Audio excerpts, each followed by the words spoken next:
In this video, I'm going to show you how you can easily see the first message in a conversation without scrolling just like that. Be sure to watch the video to the very end so you don't make any mistakes.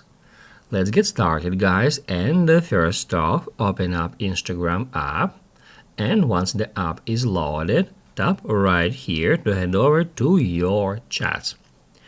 Now I'm gonna enter a conversation with my test account. Here we got several messages, and let's say we wanna scroll up to the very beginning of the conversation. Of course, we can do so in that way. However, if there are a ton of messages here, it can take quite a long time. So now I'm gonna show you quickly trick how we can easily see the first message in any Instagram conversation. Basically, guys, that is really simple because all we have to do is just tap right here at the top left corner at time widget and see what happened.